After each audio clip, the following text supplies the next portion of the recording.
Mais je demanderai un jour de poser mon regard de père meurtri, père qui souffre, de poser un regard sur celui qui a donné la mort à mon fils. Ce n'est pas pour le tuer, c'est rien. Lui pose une seule question. Pourquoi il a fait? Dis-moi, pourquoi tu as fait ça? Ben, j'aurais voulu que c'est Ismaël qui m'enterre. C'est pas moi qui dois enterrer Ismaël.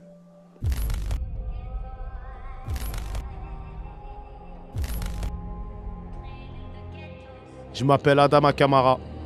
Depuis ma sortie de prison en 2019, je me suis lancé dans un combat. Mettre fin au RICS. Je le fais pour mon petit frère Sada, tué à coups de couteau en 2011. C'est mon vécu, mais je vais en faire quelque chose de bien, pour sauver mes petits frères. Dans la saison 1 de RICS, j'ai parlé à des jeunes blessés et à des familles détruites dans ces guerres de cité. Mais il me reste trop de questions sans réponse. Trop de familles n'ont pas honoré leur mort. Alors je repars sur la route pour comprendre l'engrenage des RICS.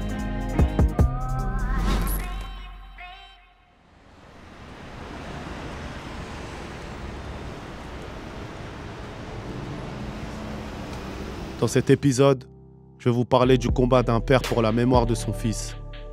Le 13 janvier 2018, Ismaël a été tué en plein Paris, à coups de couteau sur un bout de trottoir, à l'heure où les terrasses de café sont blindées. Dans beaucoup de quartiers où les RICS ont semé la mort, j'ai remarqué une absence, celle des pères. Je ne sais pas si c'est la honte qui les ronge ou le sentiment de culpabilité, mais rares sont ceux qui prennent la parole. C'est pour ça que le témoignage de Magloire est important. Le père d'Ismaël a accepté de parler du meurtre de son fils de 15 ans, de sa tristesse et de l'espoir qui le fait tenir debout. C'était qui Ismaël? C'était quoi sa personnalité? Pour moi, il avait les meilleures qualités parce que ce n'était pas un enfant turbulent, c'était un enfant qui aimait les autres, c'était un enfant qui avait un esprit de partage avec la famille, avec ses amis, avec tout le monde. On était 4, moi, sa mère et sa sœur. Il avait une relation particulière avec chacun de nous.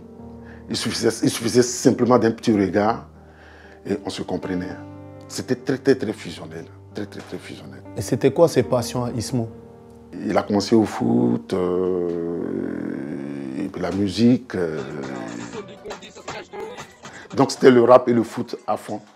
Et en foot, il se faisait appeler Ismo Quadrado, du grand joueur Quadrado. Il s'est même fait coiffer, il a fait une coiffure à la Quadrado. Et tous ses amis l'appelaient Ismo Quadrado, mais à la musique, c'était Ismo le boss.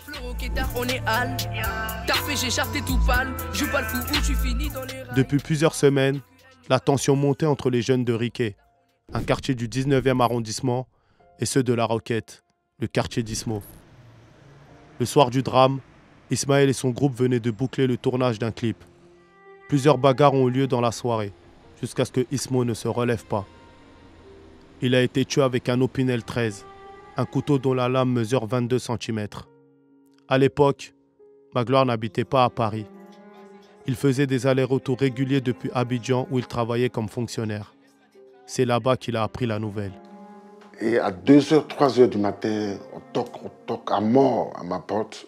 Je me réveille, je vois mes parents qui n'ont pas l'habitude de venir chez moi à cette heure-là et qui me tombent dessus. Parce que comme ça se passe chez nous. On ne te donne pas le temps de réfléchir. On me tombe dessus et on m'annonce que mon fils il est mort. Oh Seigneur, je pense que je suis mort là. Ma vie a basculé. Je ne sais pas, je ne sais plus ce qui s'est passé. Mais je voulais mourir ce jour-là parce que c'est le seul garçon que j'ai. Mais on m'a dit que j'ai poussé un cri. Et on n'avait jamais entendu ce cri-là. À ce moment-là, Magloire est perdu. Les RICS ne faisaient pas partie de son quotidien. Il se met à douter de son fils.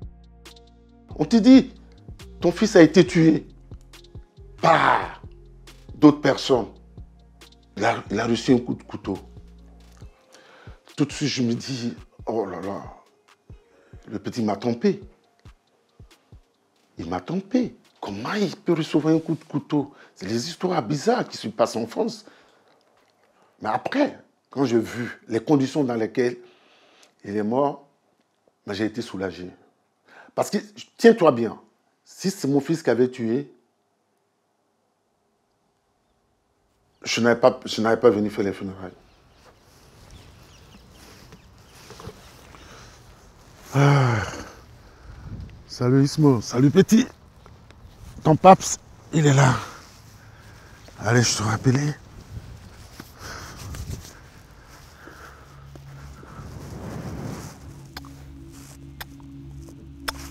C'était mon fils. T'as eu des idées noires? Ah oui, j'ai eu des idées noires. Je voulais me suicider, je pleurais chaque jour. Et je n'arrivais même plus à travailler. Au début, quand je suis arrivé, j'allais au boulot, je pleurais au boulot.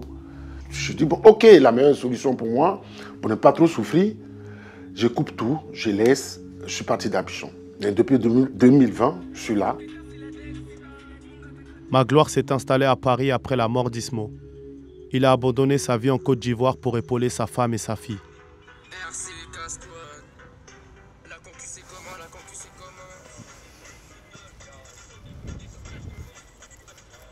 Ça, c'est le dernier qu'il a fait. Le jour, le clip qu'il devait faire. Personne ne bouge, personne ne bouge. Personne ne bouge.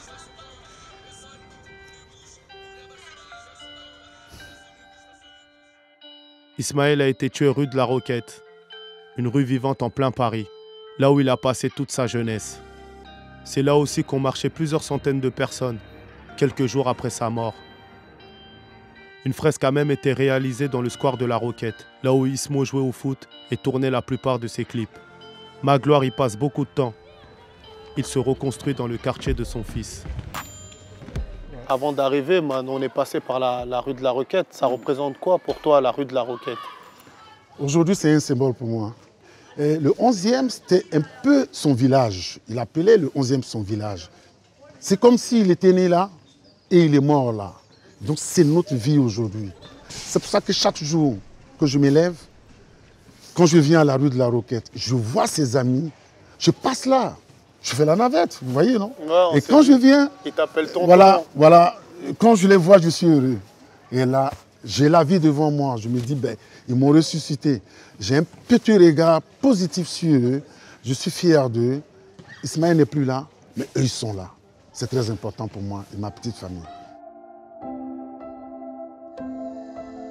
Après la mort d'Ismo, Magloire s'est rapproché des amis de son fils. Il est devenu le tonton de la Roquette. Va bien? Il les a réunis autour de lui à la MJC Mercœur, le centre social du quartier où les jeunes ont leurs habitudes. Ismo est encore affiché au mur. Depuis le drame, Magloire tente d'apaiser le conflit avec le quartier ennemi. C'est tonton, en vrai, il nous a plus calmés. En vrai, il est venu, il nous a parlé. Après, je sais pas ce que les gens comptaient faire, hein, mais il y en a, au fond, je sais ce qu'ils étaient capables de faire quand même. Ça veut dire, après, tu connais, tonton, il a parlé. Ça a apaisé la chose, on va dire. Mais dans des quartiers, on va dire, où ils s'en foutent un peu de tout, ils seront allés le lendemain, par exemple. Là, on a eu du respect, en fait. Ouais, parce que, là, en fait, le fait que le père nous dise que non, pas de représailles, ça sert à rien, ça vous a fait cogiter. Pas que ça aussi, il nous a parlé plusieurs fois, il est venu de jour en jour, en fait. Et c'est comme ça, après, on l'a connu, en fait. C'est parce qu'il venait de jour en jour. Et qu'il nous parlait jusqu'à que ça rentre dans nos têtes, en vrai. C'est pas comme si, en mode, il nous a parlé une fois et... Il est plus revenu. Il est plus revenu et après, voilà, on a fait notre vie. Hein. Moi, je ne les ai plus lâchés. Parce que quand je suis arrivé, j'ai vu un peu l'état dans lequel ces jeunes-là étaient. J'ai eu très peur. Parce qu'ils avaient envie du match retour. Et moi, je leur ai dit non. Moi, je ne veux plus d'Ismaël. Je ne veux plus encore que les jeunes meurent. Surtout les jeunes du 11. Mais attends, moi, le jour où j'attends qu'un jeune du 11, il a pris un coup de couteau, il est mort, je vais encore, ça va me faire mal. Plus que la mort de mon fils. Moi, je peux donner ma poitrine pour ces jeunes-là. Ça fait 4 ans que je suis avec eux. Je pars de là, je suis avec eux, ils m'écoutent. Et je suis fier d'eux. Je suis fier d'eux, franchement. Quand j'ai l'habitude de parler avec les gens, même des jeunes, ils me disent que les embrouilles, ça ne s'arrête jamais. Vous pensez qu'avec la parole, on peut arrêter les embrouilles, pour vous? Chez nous, ça se trouve, ça peut être calme, mais comme je faisais, il peut faire une provocation qui peut faire vriller la personne, en fait. Quelqu'un te provoque, tu le laisses, tu pars. Parce qu'il veut te tirer du bas. Alors que toi, tu veux évoluer. Et c'est l'essentiel. Mais ils sont jeunes. Il faut être auprès d'eux. C'est ça. Quand tu parles à ces jeunes qui ont perdu leur ami, qui était cher, qui t'écoutent, c'est très important. C'est très important. Il faut le faire. On va continuer. Le combat, il vient de commencer. Le combat de Magloire, c'est son association. Avec sa femme Awa, ils ont fondé HDJ pour Ismaël Diablé Jr. Ils multiplient les prises de parole et les événements pour aider les amis de leur fils et sauver les nouvelles générations.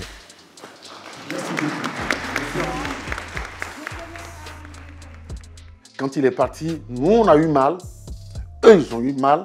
La seule chose pour porter un regard positif sur eux, sur nous et sur la société, c'est de créer l'association et militer dans ce sens pour dire non à la violence parce que ça n'amène à rien. Pourquoi tu décides, toi en tant que papa, de prendre la parole?